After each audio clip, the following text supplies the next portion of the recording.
আনা বাইতুত তুরাব, আমি কবর হলাম মাটির ঘর। দুনিয়ার জমিনের মধ্যে আপনি বিল্ডিং এর মধ্যে থাকতেছেন, 3 তলা 5 তলা বিল্ডিং এ থাকতেছেন, কেউ বা টিনের ঘরে থাকতেছে, আবার কেউ মাটির ঘরে থাকলেও উপরে কিন্তু মাটি না, উপরে টিন থাকে, চাল থাকে, কিন্তু এই কবর হলো মাটির ঘর। কবরের ডানেও মাটি, সামনেও মাটি, বামেও মাটি, পিছনেও মাটি, উপরে হলো বাঁশের কাঠি, তার উপরে আরো মাটি। কবি কবির ভাষায় বড় সুন্দর করে বলেন, মাটির বাড়ি মাটির ঘর, মাটি হবে বিছানা, অষ্ট একা যাইবা একা, সঙ্গে কেহ যাইবে না, কিন্তু যেদিন ডাক পড়িবে কবর মাঝে শুইতে, জাগা কিছু করছ বন্ধু তার মাঝে বিছাইতে, লক্ষ কোটি টাকা দিয়ে করছ ভালা খানা, হীরা মানিক মুক্তা দিয়ে ফালঙ্গের সমানা, এমন জায়গায় যাইতে হবে যেই জায়গায় নাই সাথী, এমন ঘরে রইতে হবে যেই ঘরে নাই বাতি, দাদা গেছেন বাবা গেছেন আর তো ফিরে আসবে না, তেমনি করে যাইতে হবে, বুঝে কেন মন বুঝো না, কথা বলেন ঠিক কিনা?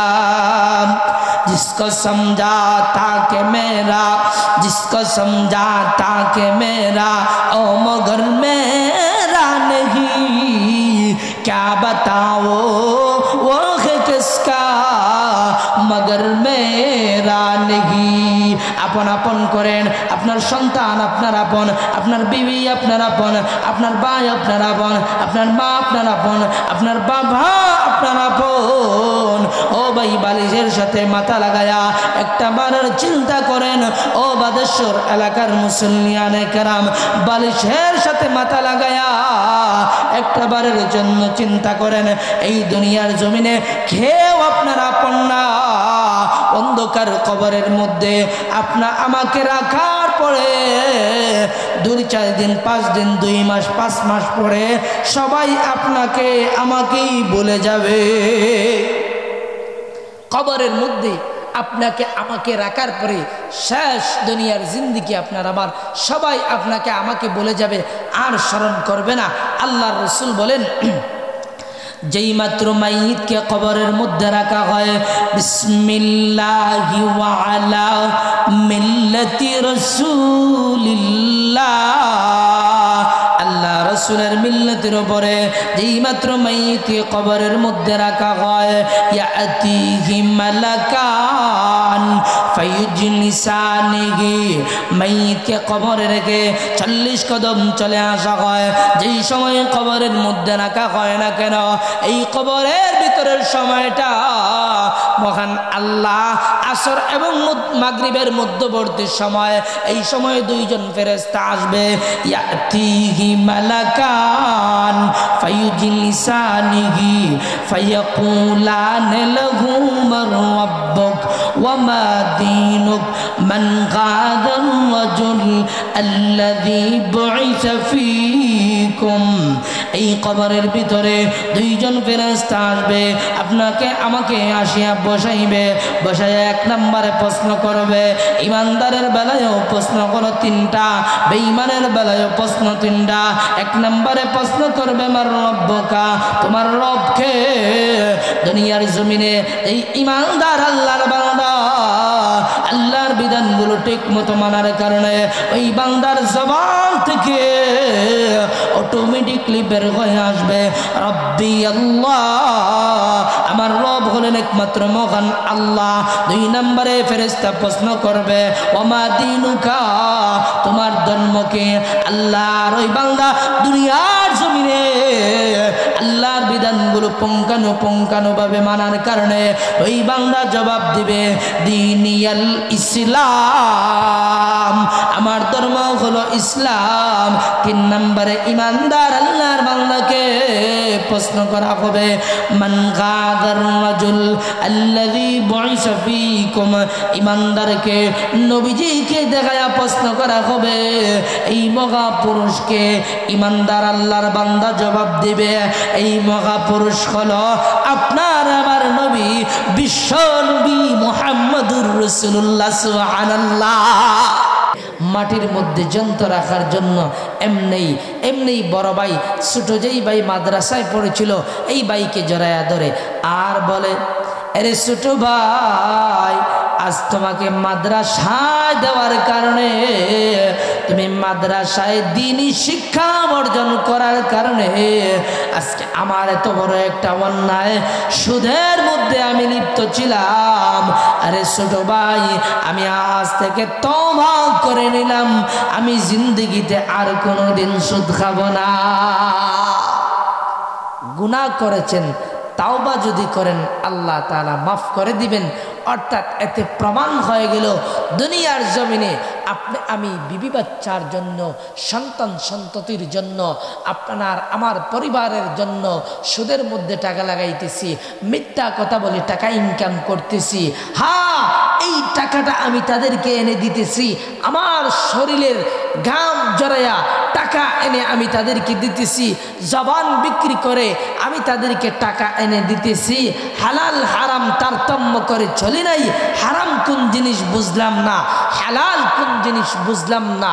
কাল কঠিন কিয়ামতের ময়দানে আপনার সন্তান আপনার বিরুদ্ধে আল্লাহর কাঠগড়ায় দাঁড়িয়ে নালিশ করবে, প্রভু গো, আমার বাবা আমাকে হারাম খাওয়াইছিল। আপনার মেয়ে আপনার বিরুদ্ধে নালিশ করবে, আপনার বিবি আপনার বিরুদ্ধে নালিশ করবে, আপনার ফ্যামিলির মানুষেরা আপনার বিরুদ্ধে নালিশ করবে। এজন্য আমরা হারাম থেকে বেঁচে থাকার চেষ্টা করতাম, হালাল চিন্তা হালাল উপার্জন করার চেষ্টা করব। কারণ দুনিয়ার জমিন হলো ক্ষণস্থায়ী, আখিরাত হলো চিরস্থায়ী। দুনিয়ার জমিনে কেউ থাকে নাই। আমার আগে আমার দাদা দুনিয়ার জমিনে ছিল, দাদা নাই, বাবা আছেন, থাকবেন না। আমি আছি, আমিও থাকবো না। আমার ছেলে আছে, ছেলেও থাকবে না। ছেলের পরে নতুন প্রজন্ম আগমন করবে, দুনিয়ায় বসবাস করবে কিয়ামত পর্যন্ত। এই নিজাম চলতে থাকবে। কিন্তু বান্দা বান্দি, এই দিন হায়াতের জিন্দেগি শেষ হয়ে যাবে, এই দিন আপনার আমার মুখ থেকে আজরাইল আপনার আমার দেহ থেকে রোগটা কাড়িয়ে নিবে, আপনার আমার জীবন শেষ হয়ে যাবে। আপনাকে আমাকে মানুষেরা লাশ বলবে, বড়ই পাতার গরম পানি দিয়া আপনাকে আমাকে গোসল দেওয়া, কাপন পরায়া, জানাজার নামাজের মধ্যে জানাজার নামাজের জন্য মাঠের দিকে নিয়ে রওনা হয়ে যাবে। আপনার আমার রূহটা আপনার আমার সন্তানের কাছে আসবে, আসিয়া বলবে, আরে সন্তান, দুনিয়ার জমিনের মধ্যে তোমার জন্য কত কষ্ট করলাম, চাকরি বাকরি করলাম, আরে সন্তান আজ আমাকে কোথায় নিয়ে যাওয়া হচ্ছে? সন্তান কোনো জবাব দিবে না। এই রূহটা আপনার আমার বন্ধুর কাছে যাবে। ও বন্ধু, দুনিয়ার জিন্দগিটা একসাথে কাটাইলাম, খেলাধুলা একসাথে করলাম, একসাথে অনেক সময় কাটাইলাম, আজকে আমাকে খাটিয়া করে কোথায় নিয়ে যাওয়া হচ্ছে? বন্ধু কোনো জবাব দিবে না। আপনার রূহটা আপনার বিবির কাছে যাবে। ও প্রাণের বিবি, দুনিয়ার জমিনে বিবাহ বন্ধনে আবদ্ধ হওয়ার পরে দুনিয়ার জিন্দগিটা কাটাইলাম, তোমাকে নিয়ে কত আরামে দিন কাটাইলাম, তোমাকে নিয়ে পার্কে গেলাম, বিভিন্ন হোটেল রেস্টুরেন্টে গেলাম, ভালো ভালো জায়গায় ঘুরতে গেলাম, দুনিয়ার জমিনটা বড় মস্তি করে কাটাইলাম। ও প্রাণের বিবি, আজকে আমাকে কোথায় নিয়ে যাওয়া হচ্ছে রে? আপনার বিবি কোনো জবাব দিবে না। আপনাকে আমাকে যখন জানাজার নামাজটুকু পড়ায়া কবরের মধ্যে রাখা হবে, বিসমিল্লাহি ওয়া আলা মিল্লাতি রাসূলিল্লাহ বলে আপনাকে আমাকে কবরের মধ্যে রাখা হবে। এই কবর হলো মাটির ঘর, কবর হলো মাটির ঘর। কবর মানুষকে সব সময় চারটা বয়ান করে। এক নম্বরে কবর বলে আনা বাইতুল ওয়াহদা, আমি কবর হলাম একাকিত্বের ঘর। ও বান্দা বান্দিরা রে, আমি কবরের মধ্যে তুমি একা আসতে হবে। দুনিয়ার জমিনে বন্ধুর সাথে বন্ধু কবরে যায় না, বাবার সঙ্গে সন্তান যায় না, সন্তানের সঙ্গে বাবা যায় না, একা যাইতে হবে। কবর দুই নম্বরে বলে আন আনা বাইতুল কুরবা, আমি কবর হলাম অপরিচিত ঘর। আমি দুনিয়ার এমপি মন্ত্রী মিয়া চিনি না রে, আমি হুজুরকেও চিনি না, মুফতি সাহেবকেও চিনি না, মুহাদ্দিস সাহেবকেও চিনি না, আমি একমাত্র কবর চিনি রে। কার আমল কত ভালো হবে, কার ঈমান কত মজবুত হবে। কবর 3 নম্বরে বলে আনা বাইতুদ্দুদ, আমি কবর হইলাম সাপ বিচ্ছুর ঘর। ভাববেন না দুনিয়ার দুরাসাপ কবরের মধ্যে থাকবে, না না না, এই কবরের মধ্যে এমন বিষাক্ত সাপ থাকবে। আল্লাহ নবী বলেন এই কবরের মধ্যে যেই সাপগুলো থাকবে, ওই সাপগুলো যদি দুনিয়ার জমিনে একটা বারের জন্য শ্বাস ফেলতো রে ভাই, তাহলে গোটা দুনিয়াতে জিন্দেগিতে কোনোদিন সবুজ ঘাস উঠত না। এমন বিষাক্ত সাপ ওই কবরের মধ্যে থাকবে। কবর 4 নম্বরে বলে আনা বাইতুত তুরাব, আমি কবর হলাম মাটির ঘর। এই কবরের হলো মাটির ঘর। দুনিয়ার জমিনের মধ্যে আপনি বিল্ডিং এর মধ্যে থাকতেছেন, 3 তলা 5 তলা বিল্ডিং এ থাকতেছেন, কেউ বা টিনের ঘরে থাকতেছে, আবার কেউ মাটির ঘরে থাকলেও উপরে কিন্তু মাটি না, উপরে টিন থাকে, চাল থাকে, কিন্তু এই কবর হলো মাটির ঘর। কবরের ডানেও মাটি, সামনেও মাটি, বামেও মাটি, পিছনেও মাটি, উপরে হলো বাঁশের কাঠি, তার উপরে আরো মাটি। কবির ভাষায় বড় সুন্দর করে বলেন মাটির বাড়ি মাটির ঘর, মাটি হবে বিছানা, অষ্ট একা যাইবা একা, সঙ্গে কেহ যাইবে না, কিন্তু যেদিন ডাক পড়িবে কবর মাঝে শুইতে, জাগা কিছু করছ বন্ধু তার মাঝে বিছাইতে, লক্ষ কোটি টাকা দিয়ে করছ ভালা খানা, হীরা মানিক মুক্তা দিয়ে ফালঙ্গের সমানা, এমন জায়গায় যাইতে হবে যেই জায়গায় নাই সাথী, এমন ঘরে রইতে হবে যেই ঘরে নাই বাতি।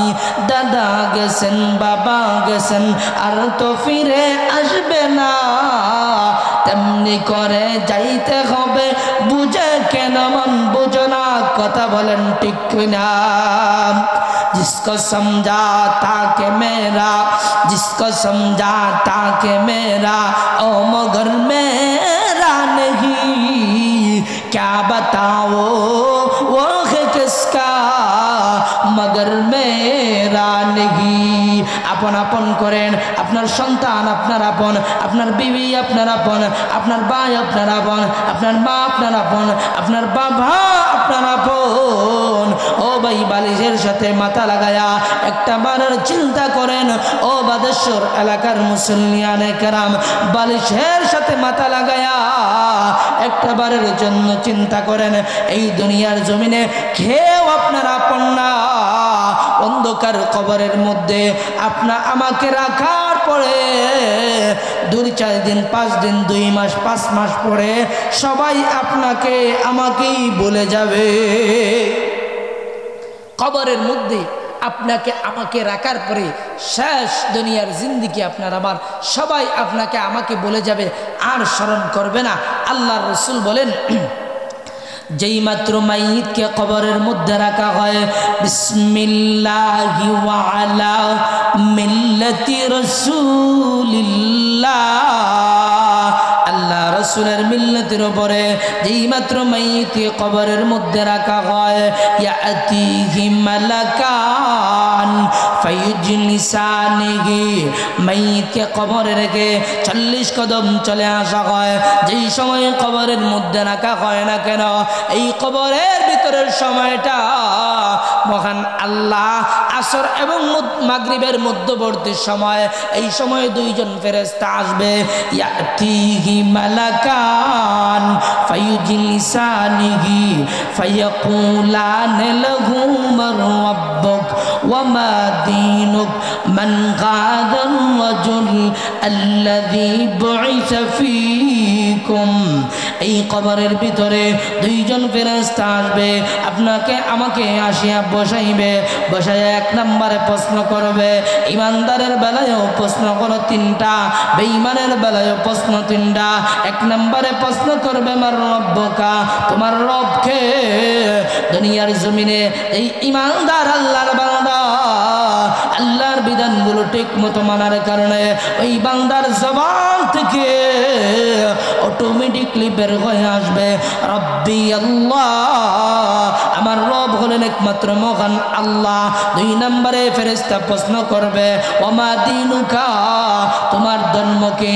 আল্লাহর ওই বান্দা দুনিয়ার জমিনে আল্লাহর বিধানগুলো পুঙ্খানুপুঙ্খানুভাবে মানার কারণে ওই বান্দা জবাব দিবে দিনিয়াল ইসলাম, আমার ধর্ম হলো ইসলাম।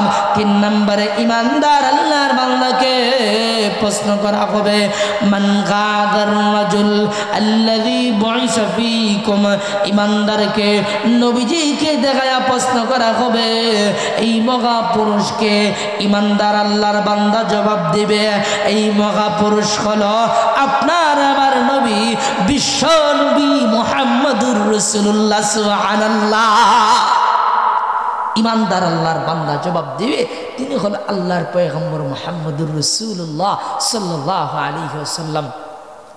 আমার আল্লাহ এই সময় আকাশ থেকে আওয়াজ দিবে আন সাদাকা আবদি فافرشوه من الجنة وأفرشوه بالجنة وافتحوا له بابا إلى الجنة।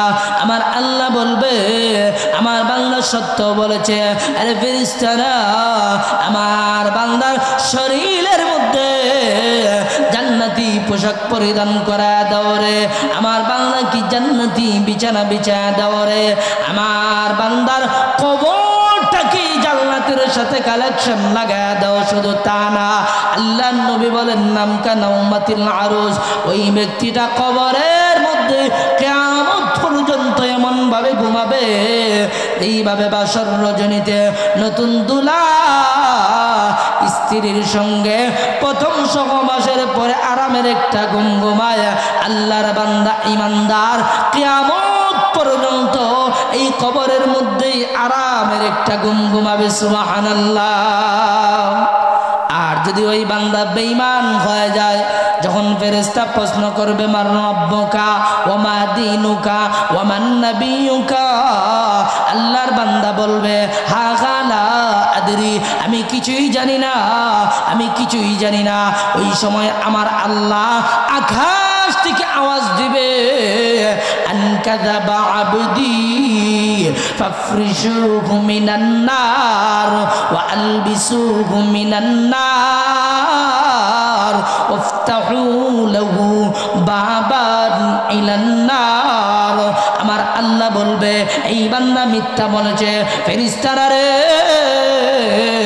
এই বান্দার শরীরের মধ্যে জাহান্নামী পোশাক পরিধান করা দাও, এই বান্দাকে জাহান্নামী বিছানা বিছায়া দাও, এই বান্দার কবরটাকে জাহান্নামের সঙ্গে কালেকশন লাগায়া দাও। নাউজুবিল্লাহ।